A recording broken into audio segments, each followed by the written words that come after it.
Talk Politics. I'm Michaela Kells. And I'm Jay Zerniak. Today we're sitting down with U.S. Senator Ron Johnson to ask him some questions. Now, Mr. Johnson, recently looking at your voting record for the United States District Judge, a nomination was passed 100-0. Since it was used to be hard for Senate to pass nomination, what has changed? Well, first of all, it never really was. No. I think that's just one of those urban myths. The vast majority of judges that come up for confirmation are confirmed, often with unanimous vote that way. And there's actually a pretty good vetting process that goes through. It starts with the senators from the home state. They'll have some kind of arrangement. Here in Wisconsin, we have a compact, a commission between myself and Senator Baldwin that go through the whole vetting process and recommend qualified individuals. But then the senators have a chance to take a look, and they also do their own vetting.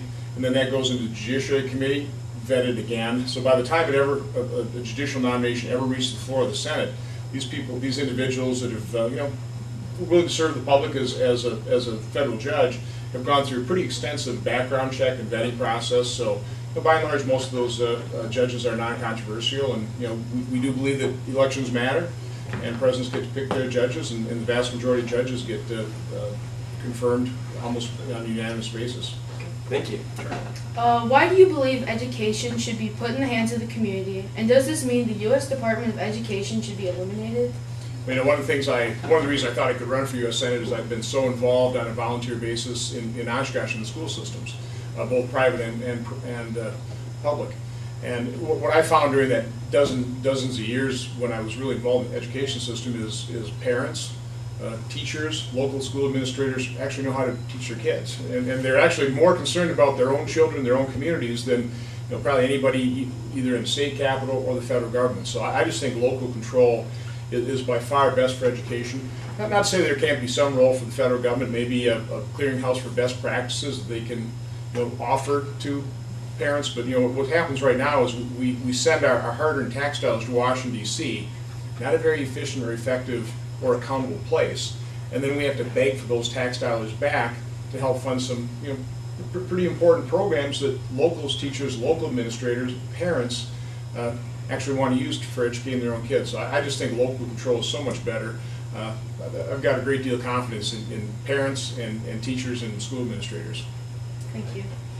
So can you explain the CAP Act to us, and why did you co-sponsor it? Sure.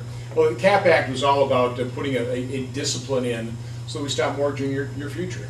And it really was just going to cap federal spending at a certain percentage of the size of our economy, which would make sense. We had, after the 2009 recession, President Obama's approach was let's grow government. So we increased spending to almost 25% of our economy, 25% of GDP, even though the 50-year average was somewhere around 20.2, 20.6%.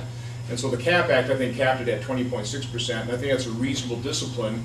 I happen to think that large government is not particularly good. It's not effective. Again, I'm all for government close to the governed, local governments, state governments, and the federal government should be staying within the enumerated powers of the Constitution. So that was just going to provide that fiscal discipline to hopefully start reducing deficits. Another way of approach that would be a constitutional amendment that would also either balance the budget or limit spending to a certain percentage of GDP. I'd be supportive of any of those approaches.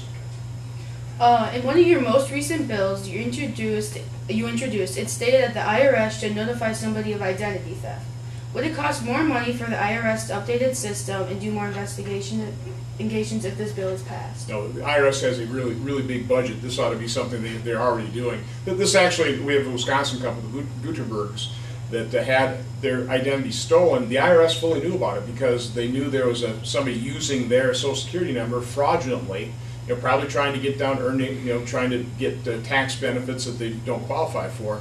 So the IRS is fully aware of it, but they were prevented by law to provide that information to the Gutenbergs who were experiencing the victims of the identity theft. So all my bill does is it actually requires the IRS to notify individuals that are victims of identity theft, but also notify federal officials so that we can prosecute the criminals.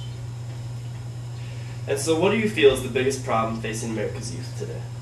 It really is the long-term debt deficit. I don't want to depress your day here, or ruin your day, but we are truly mortgaging your future.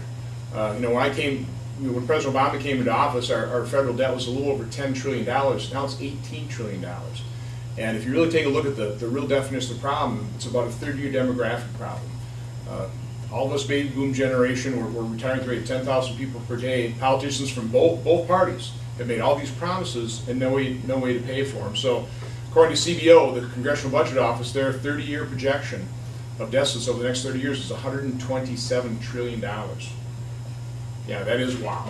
Okay, the entire net private asset base in America is $110 trillion. And by the way, the way it breaks down is about $8 to $9 trillion in the first decade, $31 trillion the second decade, $88 trillion the third decade. Now, just in case you think 30 years is a long period of time, my little baby girl, she just turned 32, and trust me, that went by like that. So I really do think that the young people really need to understand what their elders have done from a standpoint of just completely irresponsible government, large government making all these promises without having any ability to pay for it, which is, you kind of go back to that CAP Act, that would force politicians, elected officials to come to grips with the fact that we can't pay for the benefits we've got.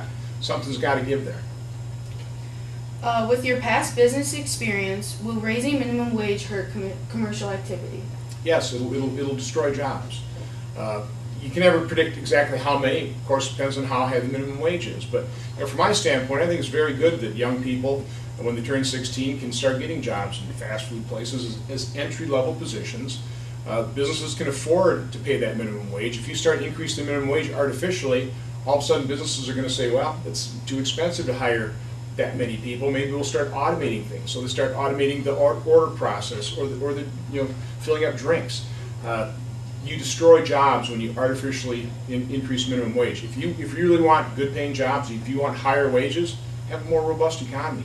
Understand what makes a robust economy. It's trying to govern out of the way, having plentiful and affordable energy, a more competitive tax system, a less onerous regulatory environment. If we enacted those kind of policies, reduce the influence of government, the government control and intrusion into our lives, I think our economy would take off, and then you'd have those good paying jobs. Since you're in favor of shrinking government, in your website you stated that the EPA is a government agency out of control. Would you be in favor of completely getting rid of the EPA? If so, what would fill the void at the state and local levels? Well, first of all, I'm a huge environmentalist. I think we all are. I mean, don't we all like a pristine environment? I'm a fisherman. I'm an outdoorsman. I get my water out of a well. So we all want a pristine environment.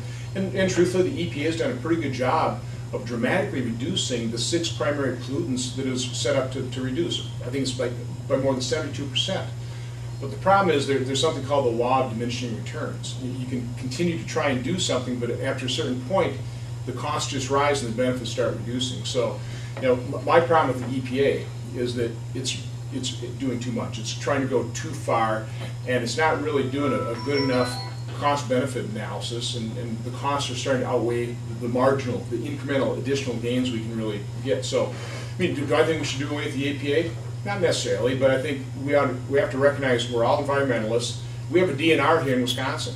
Pretty concerned about how the quality of our environment here in the state. I would put a lot more power back in the hands of states, local communities, because again, you want a clean environment here in Medford, don't you? Oh, yes. And we want one here in Wisconsin. So, some overall federal regulations that affect state to state pollution. Again, there's some role for the federal government, but it ought to be far more limited than what it is. And the EPA in particular is a regulatory agency that's just going way out of control, doing things like trying to regulate farm ponds, and I mean, just doing some ridiculous things.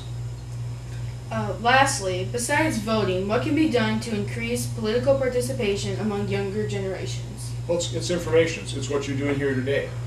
Being engaged, thinking about these issues, discussing them with the young people, inviting your elected officials in here to hold us accountable and ask us these types of questions. But it really is, the only way you solve any problem is with information.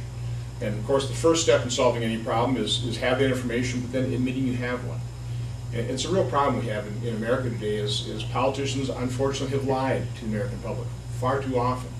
So how I consider, what I want to do is I want to do my job. I'm chairman of Homeland Security Government Affairs. It's a pretty important committee at this point in time in our history. I want to do my job, highlight these issues, lay out the reality, and unfortunately it's kind of harsh. So I was talking about that enormous 30-year projected deficit. lay out that reality so that we collectively, as a nation, as a state, can take that first step in solving any problem, which is admit we have it. So that's the key. People need to be informed.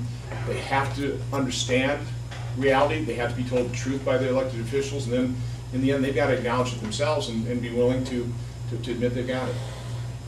Thank you. Thank you.